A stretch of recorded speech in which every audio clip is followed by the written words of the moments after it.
We're excited to jump in. Again, this webinar is Business Intelligence Through the Lens of Leadership. I see someone has a raised hand. Is there a question that someone has? If so, you can try to type it into the Q&A function. Anyway, the purpose of this conversation is to, as it sounds in the description or the title of the session, to talk about business intelligence. This is a hot topic, data-driven decision-making in our industry right now as of late.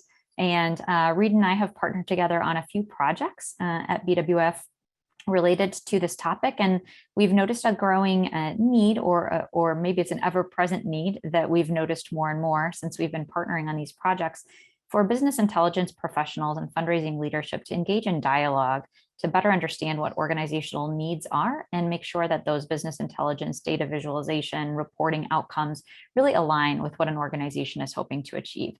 So that's really the bulk of what we're going to talk about today. We're going to provide some case studies and examples and invite your input and thoughts as well by using that chat function. And again, the Q&A for specific questions. So now we're going to jump into introductions of the two of us before we go into our content for the day. I'm Bon Lammy. I'm Senior Vice President of Philanthropic Counsel at BWF. I'm going into my 9th year. Tomorrow is actually my anniversary of being at BWF. So excited to dive into this topic with everyone. In my current role, I spend a lot of time talking with leaders of teams or leaders of fundraising organizations about how do we use the information that we're getting? How do we get the right information in order to make decisions? And really trying to bridge the gap in terms of translating more data-oriented information that we're getting from prospect development, advancement services professionals, and help fundraising leadership to understand the complexity that's involved there, and do some of that translation function at organizations, and really figure out what is the data we need in order to make these decisions.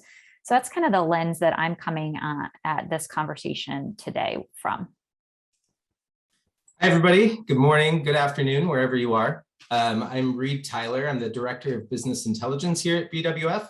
Unlike Bond, I'm a newbie. I'm coming up on my 1st year anniversary. And my role here at BWF is to help people with business intelligence specifically, but in deploying it and building it and strategy around it. So all different aspects there.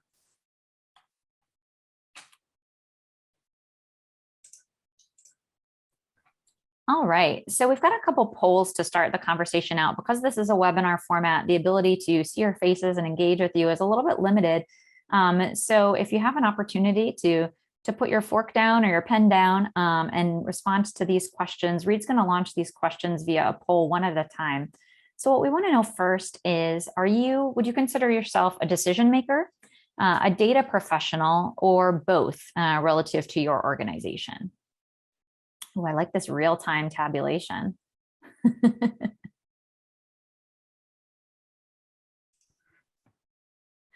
Excellent. So we've arrived at somewhat stable for that one. So we've got a lot of data professionals, but folks who are kind of in both of those roles as data professionals and decision makers. We're happy to have all of you here. Next question. So regardless of which answer that you provided for the last poll, how many hours per month would you estimate that you're spending with your counterparts in trying to better get at what that actionable information is that we need and what the visual representation of it is?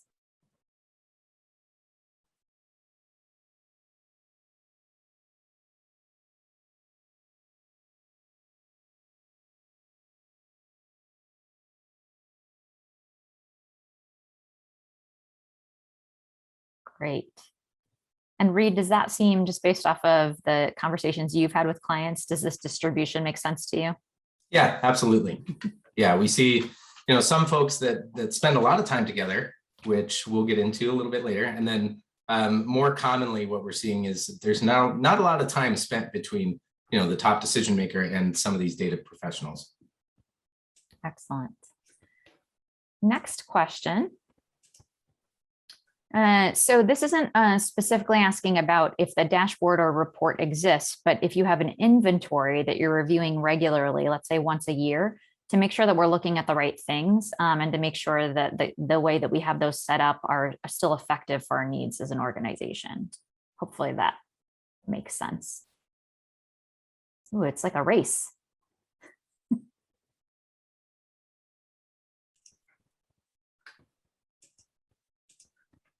All right, we're about evenly distributed on that one. That's fascinating. And Reed and I talked about this one a little bit of just how important it is to have something like this. But given that organizations are a variety of different maturity levels in terms of having visual reports and actionable information in real time, it totally makes sense that this is a split 50-50.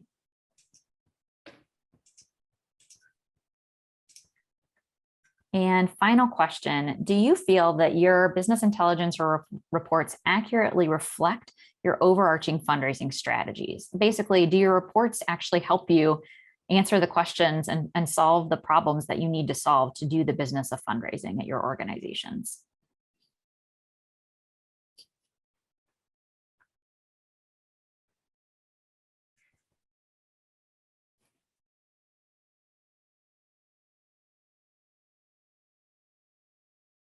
Ooh.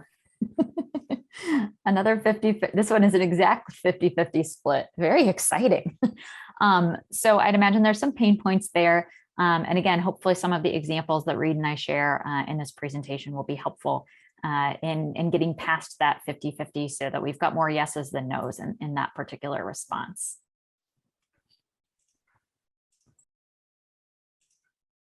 All right. So thank you everybody for participating in those polls. It's really interesting to see.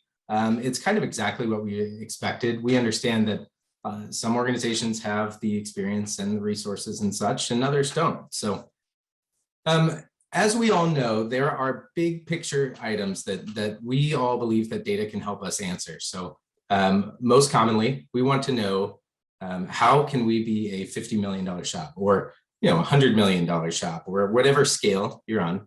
How do we move from our 25 million to 50 million? And then how does data help us get there, right? So if there's no context here and we have a separation between leadership and our business intelligence professionals, this is what we're going to get. We're going to have just a factual, here's where we are and here's where we're going to get to, right? So let's take that same question and let's put some more context behind it. And if you are on this webinar coming from the senior leadership perspective of your organization or decision maker perspective, this is helpful to walk through in terms of determining or thinking through what level of context would be helpful to provide to the data professionals at your organization. And if you're a data professional at your organization, be looking at these examples and thinking through, do I have access to this information right now? Or with a little bit of prodding and gentle questioning, could I get more of a line of sight to these sorts of examples and questions? So let's go one level down from this. So let's say that I'm a vice president and I want to get from $25 million annually to $50 million annually. And I know that's going to take some time, right? It can't happen in 1 year in most instances. But what's my strategy? What am I going to do in terms of building out my team over that period of time to get us to double our fundraising productivity? So let's say that I have these 3 overarching strategies. I've done a retreat with my senior leadership team, and we've come up with these 3 components for our overarching strategy. One is we're going to invest in our major giving program. Another is we're going to develop a robust prospect pipeline. And finally, we're going to modernize the annual fund program. So we've got some examples in the next 3 slides that show you a different varying levels of data or information that we may have within each of those teams to address that question or that concept. So I've deputized the head of my major gifts program to come up with a plan. And the head of my major gifts program has said, okay, we want to increase our revenue by $8 million a year within our major giving program alone, which is going to involve an increase of 25% per year over 5 years. And we know that's going to require investing in analytics personnel, some personnel in software and business intelligence, additional development officers, potentially a digital gift officer team. And so, there may be a number of different cost benefit analysis spreadsheets that I have developed that help me get to what those costs versus what those revenue cost or investments versus the revenue implications year over year look like. So that's kind of the major gift side of things. And again, be thinking of all of the different data components that might go into that. And then for the robust prospect pipeline, perhaps I've deputized the head of my prospect development team to come up with some ideas there and some strategies. And so we're going to conduct portfolio optimizations to figure out if we've got the right individuals and organizations in portfolios now. We're going to implement some different models if we were to add more prospects with capacity or more highly engaged prospects into portfolios. What would that look like in terms of that revenue attainment and the timing of that? And then we're going to do annual portfolio reviews and monthly kind of touch base or system health checks or portfolio health checks to look at that. And again, the visual below is meant to show just some examples of different data that we might have access to or we may have created in order to build this plan out at kind of the team lead level here. And then similarly for annual giving, we may have some different strategies, and you'll notice that this one is perhaps less robust in terms of data. There's not a single number on this slide, whereas there were in others. That's the reality of our business, right? For the team lead I've deputized for the annual fund program, they may have some core strategies related to each of these components, and some of those may have numbers attached, or they may just know that these are the strategic pillars that they know that they want to get out in front of. Marketing and social listening, a student gift officer team, increasing our social media presence, potentially phasing out our traditional phone-a-thon program, and developing a lead and generation infrastructure that ties in with that prospect pipeline observation on the previous slide. Again, all of this is pretty indicative of what you may see at an organization of a strategy that's built out in order to answer these questions. The question that Reed and I have for you is, how engaged and involved would your business intelligence professionals be in that level of strategy? So going back to the business intelligence perspective, once we have all these strategies, if this is in an email, everything, all those bullets were just in an email, and I received that, the only tangible things that I can gain from that, from a high level, is these two items, right? And so what we're really lacking here is context and conversation, and really getting to the meaning of how do we do these things and what tangible aspects can be measured. So as we can see here, what's missing is the perspective. What we really want to do is be able to align those perspectives. And here we can see that because we don't have the context as a BI professional, we can't really produce tangible metrics or tangible things that can help leadership validate their strategy and further inform the vision.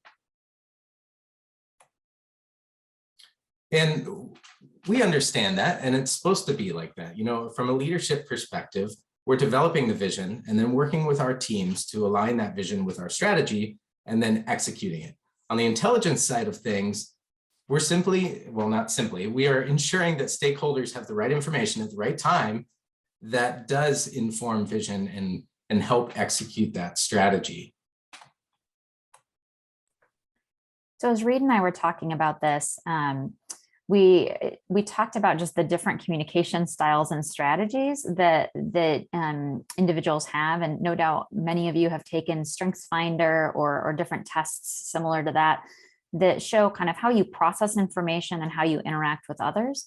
What tends to happen is if we are a data professional, we may be more like the gray triangle here. We may start with the nuance because this is how we developed the list. Well, I defined the criteria and I worked with team leads to identify which criteria are the most important for them to be included. And then I ranked and prioritized and scored that information.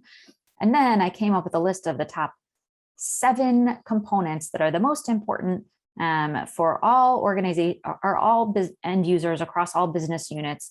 And then I developed this model that shows us that 96% of people who attend football games give a major gift to our organization. So that's how a data professional, and I consider myself coming up out of the data profession, I would put myself more in this gray triangle camp. Reed, what about you? I actually come at ideas from a big perspective. That's kind of how I think. A lot of my career has been in the management space and closer to executives. So I don't look at the granular items first. I think about the big picture and how we can capture everything and then getting down to the nitty and gritty. So Yeah, and that's a great example. It doesn't mean that that Reed or I would be more successful in this approach. It just means that we need to be more considerate of the other perspective of the individual that we're talking to. And when it comes to communicating with senior leadership, most of them operate more like the way that Reed described, where they want the big idea first, and then they may want to get down into the more relevant details. And then they may ask for the nuance, but it's pretty unlikely that they'd get all the way down to that level, unless it's a topic or an area that people are particularly passionate about and really want to get into those details. The other thing that's the benefit of leading with the big idea, so the red upside down triangle instead, the benefit there is it's an attention grabber. Think back to that 25 million to 50 million. There was no amount of detail in that slide. But that slide is we want to get from $25 million a year to $50 million a year in fundraising revenue. That's a big idea. We haven't even said how we're going to get there. So present that big idea. I've got a plan for how we can get to $50 million a year fundraising revenue in the next 5 years, right? Lead with that idea and then drill into the most relevant details. It involves that major gift program build. It involves the robust prospect pipeline. It involves modernizing the annual giving program.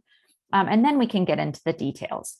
So just kind of think through that in terms of what your personal leadership style is, and how you can best get the attention of your, if you are in that business intelligence side, how you can best get the attention of your senior leadership partners.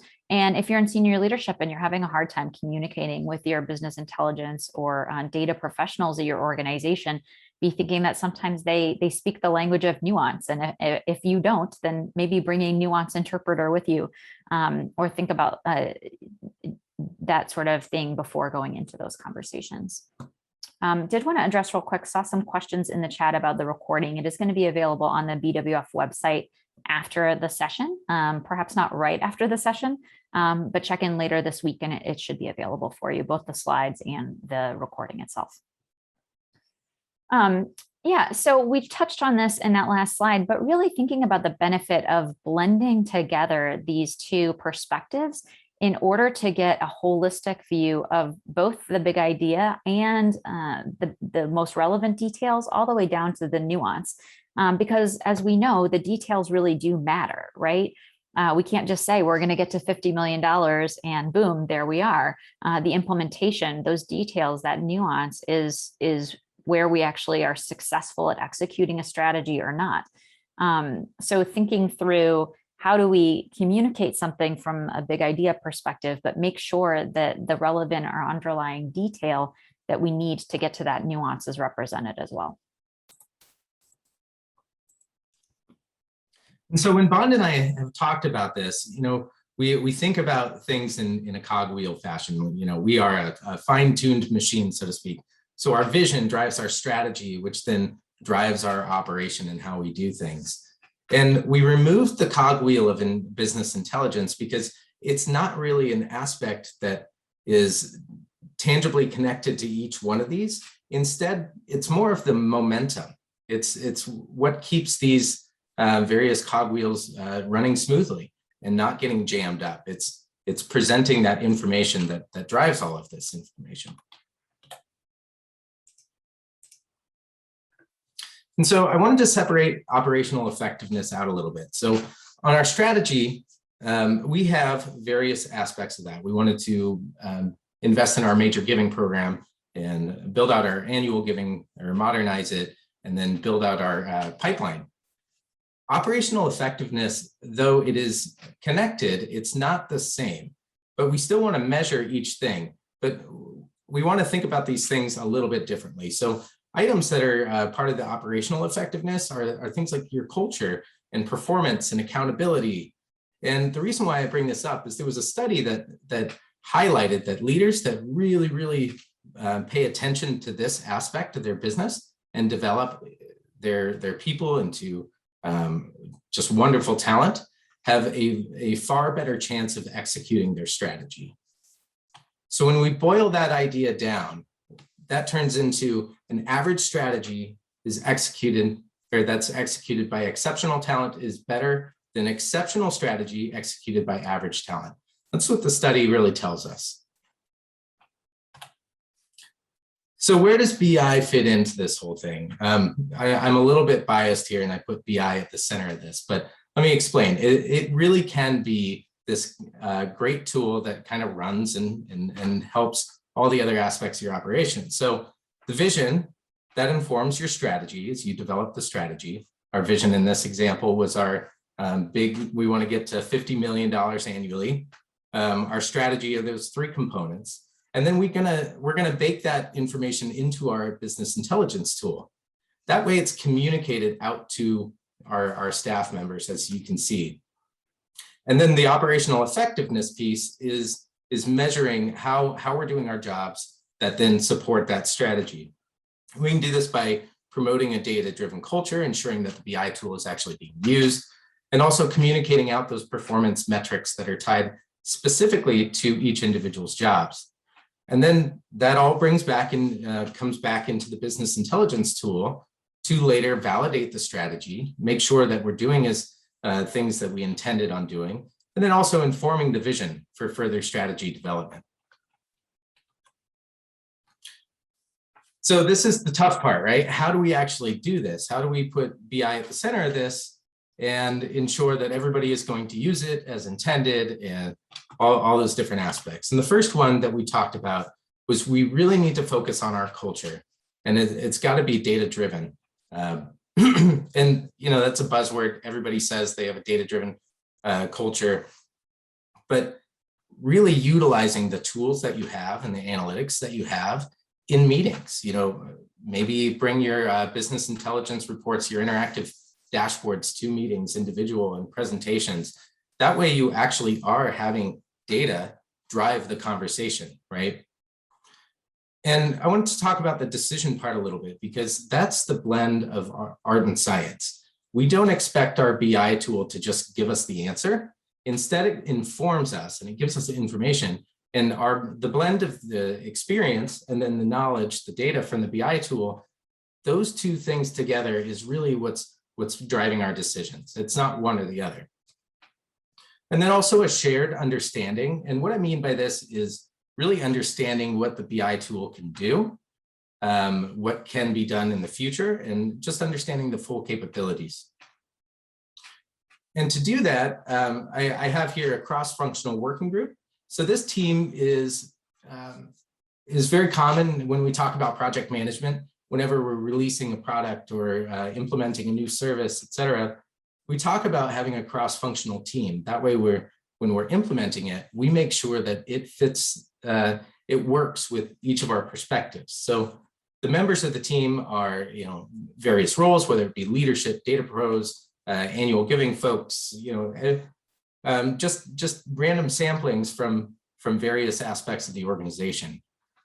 And I bring this up because this can also be used, this technique, on the evaluation side of things. So when we're evaluating whether our business intelligence dashboards and interactive reports are working or not, we now have the perspective of various aspects of our operation to say, yes, that view really helps, this is why, or no, that view is confusing, it's not helpful, it's a lot of stale information. And that way we can clean it up, which then optimizes our dashboards and our intentional information, which is going to more efficiently support our strategy.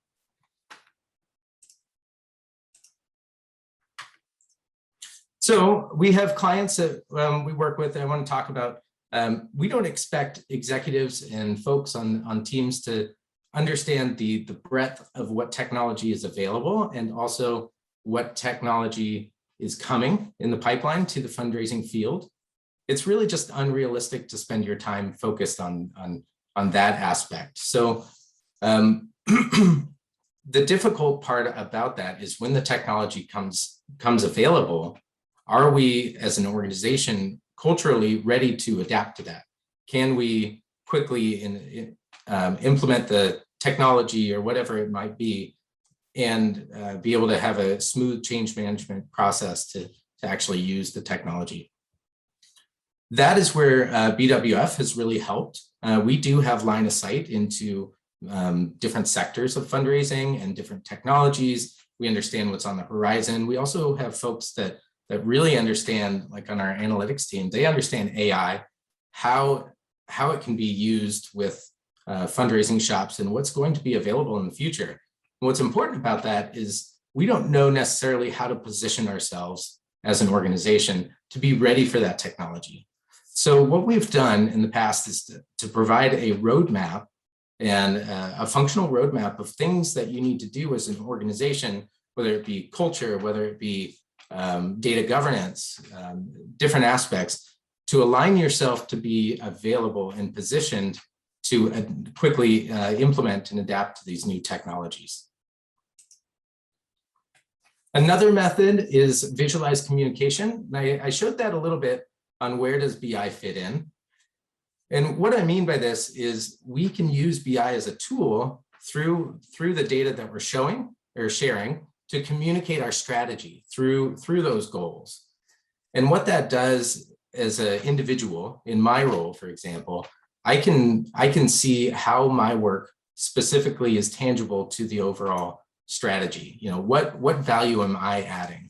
And so that's that communication piece around strategy. Then also expectations and accountability.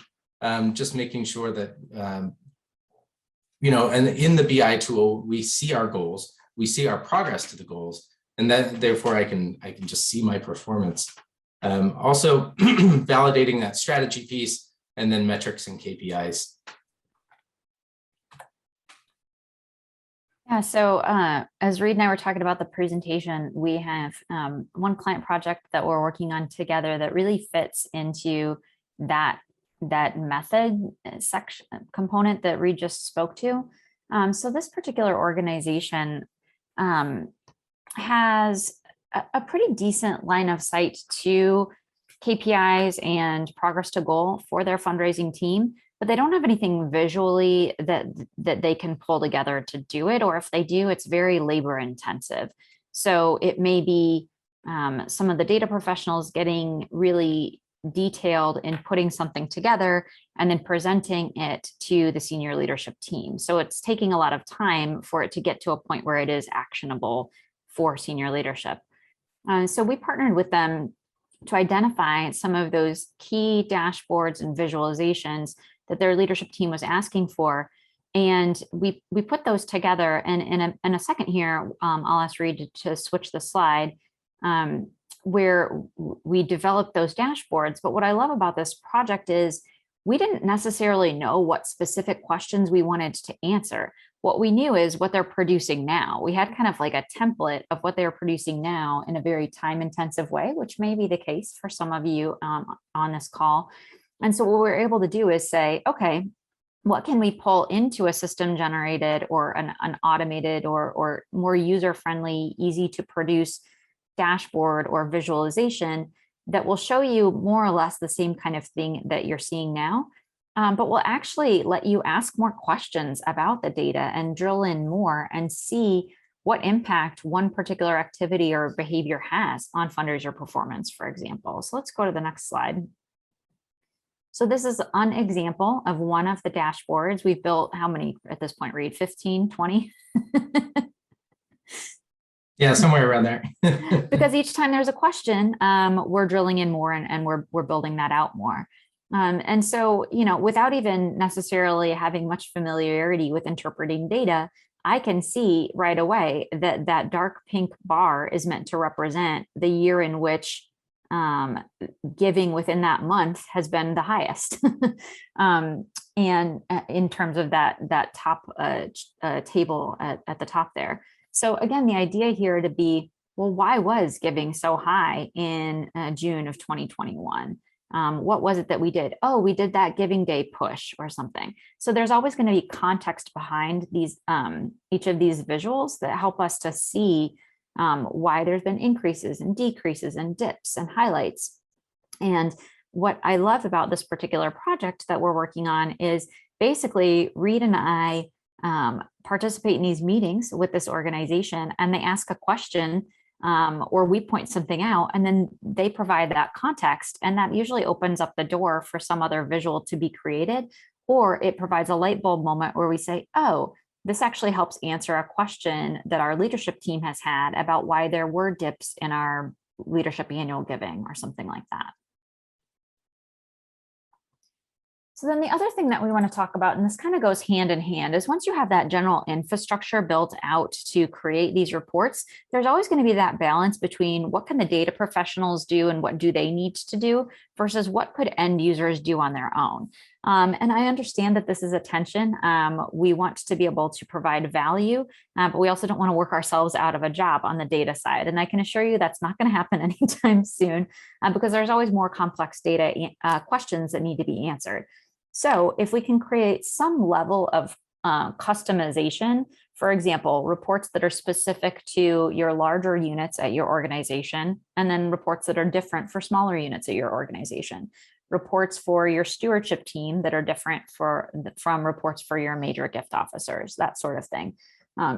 So can we create kind of a suite of reports either by business unit or functional role within your organization that allow end users to go in and access those themselves and just see what sort of questions they have and see how much of that they can answer themselves versus how much of that raises a new question for them to answer, which gets into our next case study, which is a question that many data professionals ask on a somewhat regular basis, which is how do we get a seat at the table? How do we have that line of sight to the information that leadership is looking for? How do we know what our organizational strategy is? If you, on that strategy slide, are a data professional and you looked at that slide and you said, I have no idea what the 3 to 5 big strategies are at my organization, how can you get closer to that? Or how can the leadership within your team or area be closer to that? And the short version of the answer is just start providing that information yourself. Provide the value. So Reed provided an example earlier of come to meetings with some of these reports. There's somebody who's on, I peeked the list of participants while Reed was talking earlier. And I know for a fact that there's somebody on this call right now who the president of their foundation asked to have Tableau installed on her computer because she saw everybody else using it and she got real excited and she said, I want to be able to see this information. That's demonstrating the value that you provide to your organization. And some of this is going to be out of our comfort zone. Some of this is going to be things that we may not want to put somebody on our team who's not quite yet ready for prime time in front of senior leadership at our organizations. I worked with an organization that very strongly felt that if somebody developed that dashboard or created that forecasting model that showed that within 5 years we could get to $50 million, that the best way to give that data professional the exposure to communicating with senior leadership is to put that individual in the room. And so, they put him in the room, and after he presented, did a debrief with the team or with him to say, what do you feel went well there? What additional context did you get that you didn't have or wouldn't have had being in that meeting? And how can I, as your supervisor, better situate you for future conversations? So just be thinking of that kind of risk tolerance perspective at your organization.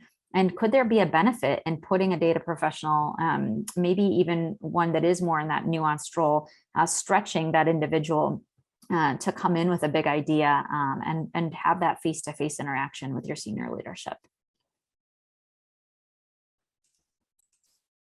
So Bond and I talked, and we thought about what this holistic executive view of our dashboard that represents those strategies that we talked about earlier. And here's what we came up with. So this is a view that kind of meaningfully separates our strategies from our operation, right? And so dead center, we have that big idea. That big idea is we want to get to $50 million. Here's where we are now. Here's our percent of that goal. Then each of the boxes to the right and below, we can see those various aspects of our strategy, our major giving program. We can see that this has been the impact. This has been the percent increase based on a specific dollar amount of investments. We can see that our pipeline is becoming more and more robust as we're capturing and acquiring donors that have major level capacity. And also that we can see the impact of our annual giving program as we modernize that. And then on the left side is our operational. So thinking about culture, thinking about performance, accountability, ROI, finance, that sort of thing. But then as we get into it, we want to be able to answer a little bit more questions. We don't necessarily want to have to click around a bunch. So this view provides kind of dashboard within a dashboard kind of view that we can peek inside and kind of understand a little bit more nuance into what's actually happening behind each of these strategies, right? And so with annual fund, for example, we can see, which channels are working the most, how we're acquiring donors. We can see kind of an HR view with employee satisfaction and being able to see unfilled positions, that sort of thing. Reed, what I love about this, this visual and the drill down is that I envision that as a data professional, if you go to your senior leadership team with this, you're going to get 5 completely different perspectives in that room. So being able to see the overall for everyone, but then drill in, and the individual who's leading your annual giving program is going to have more context and more questions related to some of the annual giving related and pipeline related visuals than somebody who's leading your planned giving program, for example.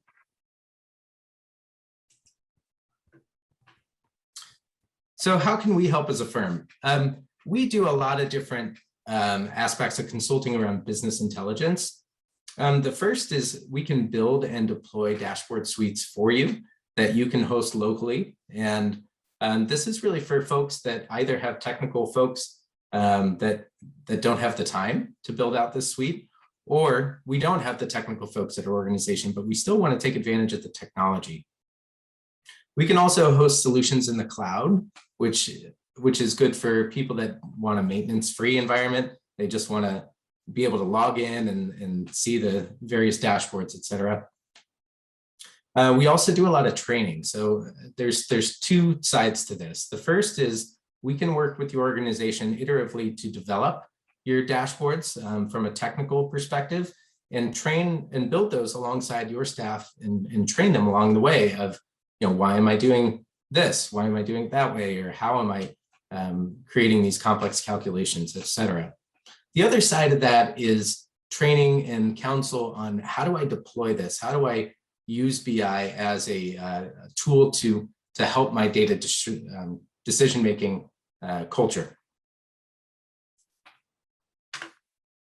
And then the last part of that is that we don't stop at dashboards. One of the benefits is we built these all from a huge breadth of knowledge around fundraising expertise and in various aspects of fundraising. So we can help deploy that, but then we can also help you use the dashboards to actually create action and create strategies around that. So having the functional technical piece, but then also the counsel piece to understand, what do I do with this information?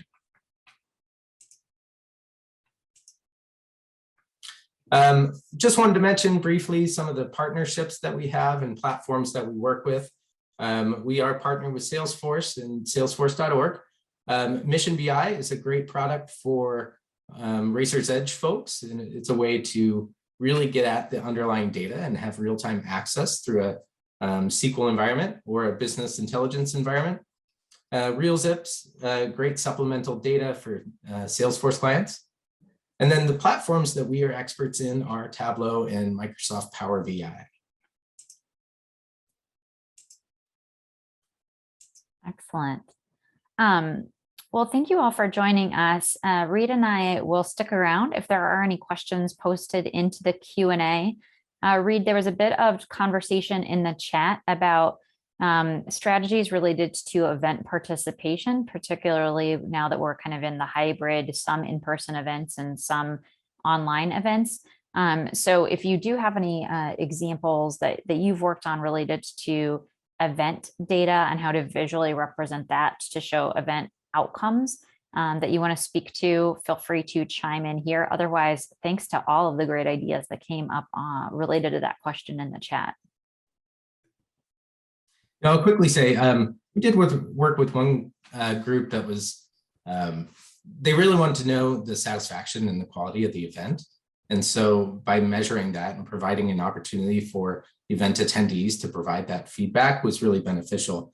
I noticed that somebody had said that there's Zoom fatigue going on. Well, getting that feedback will help plan events around that. So maybe we don't want to have a Zoom-based event and we can see that our donors are not excited about being on Zoom anymore. So just being intentional about the data that we collect that can provide input into our decisions. Yeah, and I think along those lines, Reed, some of the conversation in the chat was about donor cultivation. And so if you are coding your virtual donor meetings separate and distinct from your in-person meetings, I know that's a pain point right now in terms of a lot of organizations had a policy just to count in-person visits. And what does an in-person visit mean in COVID? But doing an analysis and seeing if we are seeing that drop off in terms of the acceptance of cultivation visits virtually now as compared to maybe a year ago. If you've got your data coded in that way, you can do that. Right. We've got another question in the Q&A. Are you seeing roles develop that are both the strategic leadership lead and the dashboard developer, or more so a strategic BI lead and advanced analytics developers? And I would say yes, absolutely. I think people are recognizing that there is that perspective gap, and the way to fill that is to have a role, whether it be a VP or a high-level director that understands or at least has a better grasp on both fields. And so 100%, and that's been really beneficial for organizations. Excellent. Any other questions?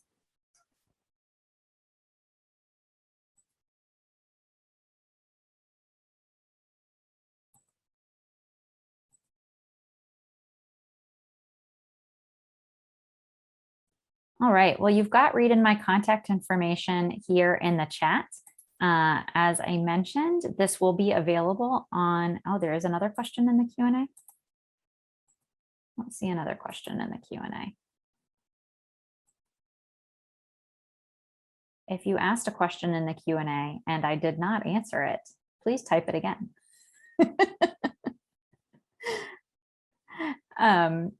Otherwise, please feel free to reach out to Reed or I with questions via email, and you can come back to the BWF website at some point, likely later this week, to see this recording, as well as to see these slides if you want to. Somebody mentioned sharing those with their team. Absolutely happy to do that. And we'd love to just see your ideas, see what's working for your organizations. Again, as I was glancing through the participant list, there's some heavy hitters who joined us today. So thank you for your time and your great ideas. Reed, do you have any closing thoughts? Yeah, as Bon said, we love to talk about this stuff, so feel free to reach out. I'm happy to talk about the leadership side, or I can absolutely nerd out on the technical side of this too. Both are really fun conversations. So I appreciate everybody taking the time to spend with us today. Absolutely. Thanks, everyone.